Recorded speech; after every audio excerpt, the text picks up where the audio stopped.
కానీ ఉన్న ఓట్ల సంఖ్య 10,600 అయితే దాంట్లో పోలైన ఓట్లు 7,000 చిల్లర అయితే దాంట్లో 6,000 చిల్లర టీడీపీకే రావడం, వైఎస్ఆర్సీపీకి కేవలం 683 ఓట్లు మాత్రమే రావడం, కాంగ్రెస్కి 100 చిల్లర ఎంతో కాంగ్రెస్ కూడా వచ్చినాయంటే మొత్తం ఓవరాల్గా 11 మంది పోటీలో ఉంటే ప్రధాన ప్రధాన పార్టీ కావచ్చు, లేదంటే ప్రధాన ప్రతిపక్ష పార్టీ కావచ్చు, ఈ రెండు తీసేస్తే మిగతా 9 మందికి ఇతరులు మొత్తం జీరో అని చెప్పి ఫైనల్ గా ఇచ్చినటువంటి రిపోర్టు ఎలక్షన్ కమిషన్. అంటే మిగతా వాళ్ళకి అసలు కనీసం వాళ్ళ ఓటు, వాళ్ళ ఫ్యామిలీ మెంబర్స్ వాళ్ళ ఓట్లు వాళ్ళకు కూడా పడే పరిస్థితి లేదా? లేదంటే ఇంకా అదే మిగతా ఇక్కడ వేరే ఓవరాల్ గా ఎన్నికలో మనకి ఏం కనపడుతుంటే మొత్తం రాజకీయమే కనపడుతుంది తప్ప, అంటే కడప అడ్డా అంటే జగన్మోహన్ రెడ్డి కుటుంబం వైఎస్ అడ్డా కాదు. కడపలో కూడా మేము ఎక్కువ స్థానాలు గెలిచి రేపు నిన్న జనరల్ ఎలక్షన్ లో టీడీపీ సత్తా నిర్వహించినాము. అలాగే కడపలోనే మేము మహానాడు నిర్వహించినాము. కడపలోనే మాకు టీడీపీ జెండా రెపరెపలాడుతుంది అనేటువంటి కోణంలో వాళ్ళు ఇన్ని రోజులు వాళ్ళ యొక్క స్లోగన్స్ చెప్పాము.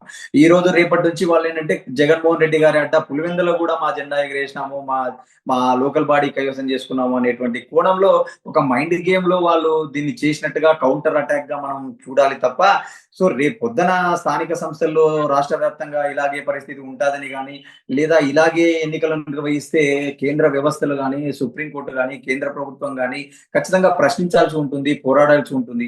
లేదా గతంలో చంద్రబాబు నాయుడు గారు ఈ లోకల్ బాడీ ఎన్నికలను బాయ్కాట్ చేసినట్టు రేపు జగన్మోహన్ రెడ్డి గారు కూడా రాబోయేటువంటి స్థానిక ఎన్నికల్లో మీరు ఎలాగోగా బాయ్కాట్ చేయండి అనేటువంటి ఒక కాల్ ఇస్తారా?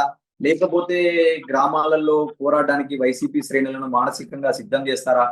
ఈ రోజు టీడీపీ ఎన్నిక ద్వారా టీడీపీ శ్రేణులకు ఒక మెసేజ్ వెళ్ళింది. ఎన్నిక జరిగినా ఎన్నిక జరగకపోయినా ఏకగ్రీవాలు లేదా ఎన్నిక జరిగితే కూడా ఫలితం మన వైపే ఉండేలా ఒక ఈ ఎన్నికను తెలుగుదేశం శ్రేణులు భావించేటువంటి అవకాశం ఉంటుంది కాబట్టి, సో ఈ పరిణామాలను రేపు వైసీపీ ఎలా మార్చుకుంటుంది అనేది మనం చూడాల్సి ఉంటుంది. ఓకే. కానీ గతంలో అక్కడ కడపలో వాళ్ళు తీసుకెళ్లి మహానాడు పెట్టుకున్నారు అంటే అధికారం ఉంది కాబట్టి, అధికారంలో ఉన్నారు కాబట్టి, రాష్ట్రంలో ఎక్కడైనా పెట్టుకునే అవకాశం వాళ్ళకి ఉంది కాబట్టి కడప నుంచుకున్నారు, పెట్టుకున్నారు. దాన్ని ప్రూవ్ చేసుకోవడానికి ఏమీ లేదు. దానికేం మాకేమో మేము కడప మాదే అని చెప్పుకున్నంత మాత్రాన పోయిందేమీ లేదు. కానీ ఒక జెడ్పీటీసీ గెలిచినంత మాత్రాన జగన్మోహన్ రెడ్డి అడ్డాలో మేము పాగా వేశాము, జగన్మోహన్ రెడ్డికి ఆయన నియోజకవర్గంలోనే ఆయనకి ఏమీ లేదు, ఓటర్లు నమ్మే పరిస్థితి లేదు అని చెప్పినంత మాత్రాన ఇది 2029 ఎలక్షన్స్ కి పనికొచ్చే అంశమే అంటారా? దీన్ని సాగ్గా చూపెట్టి ఆ రోజు జగన్మోహన్ రెడ్డి గారికి లోకల్ బాడీ ఎలక్షన్లలో 70% 60% వచ్చినాయని వాళ్ళు చెప్పుకున్నా కూడా ఈ రోజు వాళ్ళ అధికారానికి దూరం అవడం కనపడింది మనకు. ఆ రోజు నంద్యాలలో 2017లో ఉప ఎన్నికల్లో టీడీపీ గెలిచినా కూడా 2019లో వాళ్ళ అధికారం దూరం అవడం మనకు కనపడింది.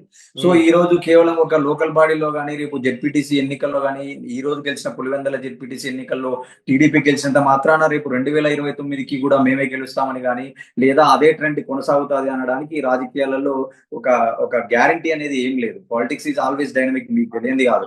సో సమీకరణలు, ఈక్వేషన్స్ అనేవి మారుతూ ఉంటాయి. ఈ రోజు ఇంకా చూడాల్సింది ఏంటంటే జగన్మోహన్ రెడ్డి గారికి 11 సీట్లు అయితే వచ్చిండొచ్చు, కానీ వాళ్ళకు ఉన్నటువంటి ఓటు బ్యాంకు 40%, అది అంత చిన్న విషయం కాదని మనకు ప్రముఖ విశ్లేషకులు కానీ చాలా మంది సీనియర్స్ కూడా మనం అక్కడక్కడ మాట్లాడడం ఈ మధ్యన మనకు కనపడుతుంది.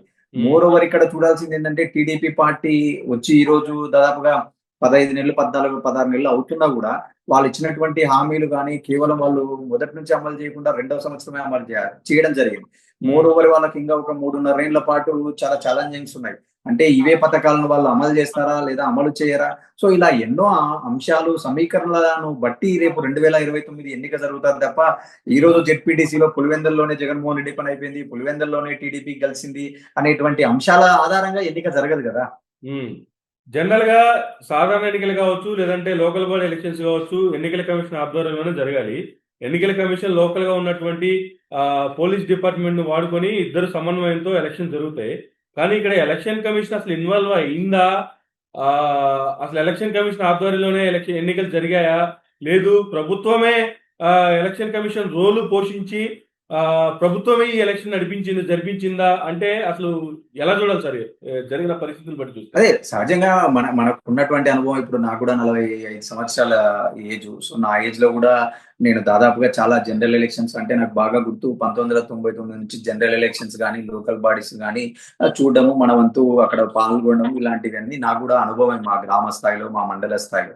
సో, కాబట్టి అంతవరకు ఏందంటే ఖచ్చితంగా ప్రతిపక్షం ఉండేది, అపోజిషన్ ఉండేది. ఇప్పుడు సర్పంచ్ ఎన్నికలంటే పార్టీల గుర్తు మీద జరగవు గాబట్టి, సరే ఆ ఎన్నికలను పెద్ద సీరియస్‌గా పొలిటికల్ ఇంటర్వెన్షన్ ఉండేది కాదు ఒకప్పుడు. కానీ తర్వాత రోజులలో ఇప్పుడు జెడ్పీటీసీ, ఎంపీటీసీ, జిల్లా పరిషత్‌లంటే పార్టీ గుర్తు మీద జరుగుతాది గాబట్టి, ఈ పార్టీలో మాకిన్ని జెడ్పీలొచ్చినాయి, మాకిన్ని కార్పొరేషన్స్ వచ్చినాయని చెప్పుకోవడానికి పార్టీల యొక్క ఇన్వాల్వ్‌మెంట్ పార్టీ గుర్తుంటుంది. కానీ సర్పంచ్ ఎలక్షన్‌లలో ఎక్కడ గూడా పార్టీ గుర్తుండదు. ఇండిపెండెంట్‌గా పార్టీలకు సంబంధం లేకుండా ఎన్నిక జరుగుతది గాబట్టి, చాలా వరకు గ్రామాలలో ఒక 60 గ్రామాలలో అధికార పార్టీ ఉంటే, ఒక 40 గ్రామాలలో ప్రతిపక్ష పార్టీకి సంబంధించిన అభ్యర్థులు గూడా సర్పంచ్‌లుగా గెలవడం. సో, ఇలాంటి వాతావరణం ఉండేది. అంటే ఎన్నిక చాలా నిష్పక్షపాతంగా ఎలక్షన్ కమిషన్ నిర్వహించేది, జరిగేది. సరే అక్కడక్కడ రిగ్గింగ్‌లు, అక్కడక్కడ పోల్ బూతులలో ఇంకులేయడము, కొంత చిన్న చిన్న డిస్టర్బెన్సెస్ ఉండేవి మనకు గతంలో పోలింగ్ బ్యాలెట్ ఉన్నప్పుడు. మళ్ళా తర్వాత రోజులలో మనకు ఈవీఎంస్ రావడము, ఇలా మన మన ఎవల్యూషన్ జరుగుతా ఉంది. సో, ఈరోజు ఈవీఎంల పైన గూడా మనం అనుమానాలు వ్యక్తం చేయడం, ఈవీఎంల పైన గూడా క్వెషన్స్, ఈవీఎంల పైన గూడా దేశవ్యాప్తంగా చర్చ జరుగుతుంది.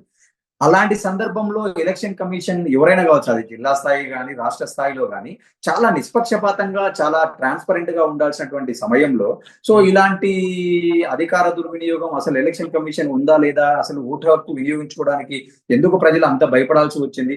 సరే ఒకవేళ వాళ్ళు గెలిచినా గూడా ఎలక్షన్‌ను బాగా జరిపిండొచ్చు. ఈరోజు అధికార పార్టీ ఉంది. వాళ్ళు సూపర్ 6, 7 మేము అమలు చేసినాం అంటున్నారు. ఖచ్చితంగా ఉప ఎన్నికలలో సాధారణంగా అధికార పార్టీకే కొంత ఎడ్జ్ ఉంటదనేటువంటిది ఎప్పటినుంచో ఉండే భావన. సో, ఆ కోణంలో వాళ్ళు కొంత ట్రూగా ఎలక్షన్ జరిపి కూడా విజయాన్ని సాధించి ఉండొచ్చేమో. మనం మనం తప్పుపట్టలేం. కాకపోతే ఇక్కడ చూడాల్సిందేంటంటే, అసలు ముందు కండూసివ్ ఎన్విరాన్మెంట్ లేదు. అంటే ఎలక్షన్ జరగడానికి ఒక ట్రూ అండ్ ఫెయిర్ వాతావరణాన్ని వాళ్ళు క్రియేట్ చేయలేదు కాబట్టి, సో, ఎలక్షన్ కమిషన్ యొక్క ప్రభ గాని, ఎలక్షన్ కమిషన్ పైన ఉండేటువంటి నమ్మకం గూడా ప్రజల్లో సన్నగిల్లేటువంటి అవకాశం ఉంటది కాబట్టి, వాళ్ళు కూడా ఏం చేయాలా? ఖచ్చితంగా ఇది రాజకీయాలకు సంబంధం లేదు అనేటువంటి కోణంలో ఎన్నిక నిర్వహించాలా. కానీ ఈరోజు ఆ వాతావరణం ఉంది ఆ రాష్ట్రంలో అంటే, మనం ఏదైతే ముందు చర్చించామో గతంలో జరిగినటువంటి ఏకగ్రీవాలనండి, లేదా అంతకుముందు జన్మభూమి కమిటీల ద్వారా స్థానిక సంస్థలను నిర్వీర్యం చేయడం అనండి. సో, ఇలాంటి అన్ని పరిణామ క్రమాల రూపమే ఈరోజు ఒక పులివెందుల ఎన్నికగా చూడాలనేటువంటిది నా భావన. ఓకే.